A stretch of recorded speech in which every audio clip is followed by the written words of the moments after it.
तो कश्यप जी कहने लगे कि दिति तू चिंता न कर, समय आएगा तो जरूर दैत्य भी इंद्रासन के में आसीन होंगे।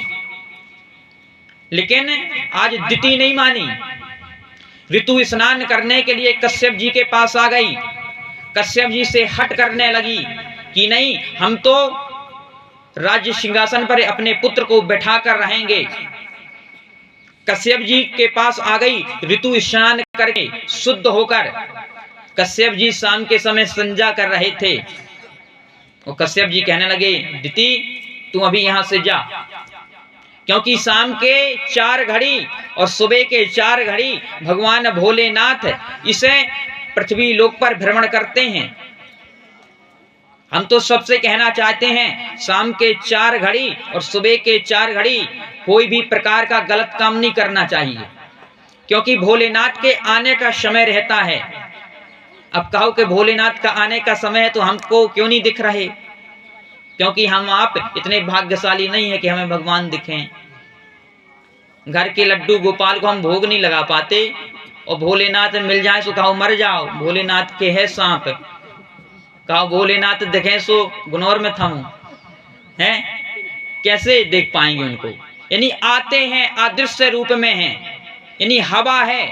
अब लोग कहें तो हवा दिखती क्यों नहीं है, हवा क्यों दिखेगी, हवा दिखती है किसी को नहीं, लेकिन हवा है। इसी प्रकार कश्यप जी ने दिति से कहा दिति अभी ऋतु स्नान के बाद तू अपने घर जा, शाम के समय भोग विलास की क्रिया नहीं करी जाती। लेकिन दिति नहीं मानी और कश्यप जी ने विपस होकर भोग विलास की आज क्रिया की। जब भोग विलास की क्रिया की तो कश्यप जी ने कहा कि दिति तूने आज बहुत गलत किया। कैसा गलत महाराज? कहा कि तेरे गर्भ से 2 पुत्रों का जन्म होगा जो महाअसुर होंगे, जो देवताओं को कष्ट देंगे, ऋषि मुनियों को सताएंगे। दिति ने हाथ जोड़ लिया, महाराज तुम मुझे ऐसे पुत्र नहीं चाहिए, मैं ऐसे पुत्र को जन्म देकर क्या करूंगी। कश्यप जी कहने लगे नहीं दिति अब जो हो गया सो हो गया, अब पीछे पछताने से क्या रखा है, जो हो गया सो हो गया अब। लेकिन हाँ तेरा एक पौत्र होगा प्रहलाद, उसकी ब्रह्मा के सभा में प्रशंसा होगी। सुखदेव जी कहने लगे कि हे राजा परीक्षित, इस प्रकार दिति के गर्भ से 2 असुर होंगे।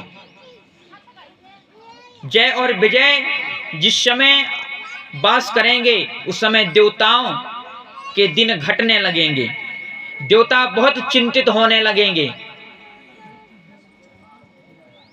सुखदेव जी कहने लगे राजा परीक्षित, देवता लोग भयभीत हो गए, दौड़े दौड़े ब्रह्मा के पास गए। ब्रह्मा से कहने लगे कि हे ब्रह्मदेव यह क्या कारण है जो आज हमारी शक्ति क्षीण होती जा रही है, कम होती जा रही है। ब्रह्मा जी कहने लगे कि हे देवताओं, दिति के गर्भ में 2 असुर का जन्म होगा, तुमको बहुत कष्ट होगा, लेकिन भगवान नारायण अवतार लेकर तुम्हारी रक्षा करेंगे। देवताओं ने कहा यह किस कारण हुआ, हमें कुछ पता नहीं है। तब ब्रह्मा जी ने एक कथा सुना दी देवताओं को। देवताओं से कहने लगे कि हे देवताओं, अनेक दासियों के होने पर एक दिन लक्ष्मी जी भगवान नारायण के बाजुओं में चंदन लगा रही थी। चंदन लगाते लगाते लक्ष्मी जी अपने मन में सोचने लगी यह इनके बाजू तो बहुत कोमल हैं, इसमें कोई शक्ति है कि नहीं है।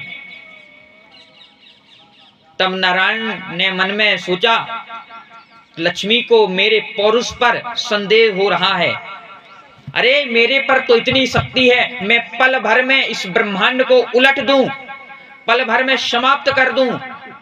लेकिन मेरे द्वारपाल जय और विजय, इनके द्वारा ही मैं इस पृथ्वी लोक में अवतार लेता हूं। यह दोनों ही मेरे द्वारपाल मेरे से लड़ सकते हैं, झगड़ सकते हैं, इनमें वह क्षमता है मेरा सामना करने की, नहीं तो इतने बड़े संसार में किसी में सामर्थ्य नहीं है। जब ऐसा भगवान नारायण सोच रहे थे, तब उन्होंने अपने द्वारपाल जय और विजय की बुद्धि को भ्रष्ट कर दिया। इसी समय सनकादिक ऋषि सनक, सनंदन, सनातन और सनत कुमार जी भगवान का दर्शन करने के लिए प्रतिदिन आया करते थे। द्वार पर जब आए तो वहां पर सनकादिक ऋषियों को द्वारपालों ने रोक दिया, महात्मा जी अंदर नहीं जा सकते। कहा कि क्यों? कहा कि हमारे भगवान नारायण अभी शयन अवस्था में हैं, सो रहे हैं। सनकादिक ऋषि कहने लगे, हम प्रतिदिन आते थे, अभी तक तो हमको कोई नहीं रोकता था, आज क्या हो गया है इनको? सनकादिक ऋषियों ने फिर कहा, हमको जाने दो, भगवान नारायण का हम दर्शन करना चाहते हैं। लेकिन द्वारपालों ने नहीं जाने दिया। 3 बार विनय की सनकादिक ऋषियों ने, हमको जाने दो, हम तुम्हारे हाथ जोड़ते हैं। लेकिन द्वारपालों की तो बुद्धि भ्रष्ट है, भगवान नारायण ने कर दी है।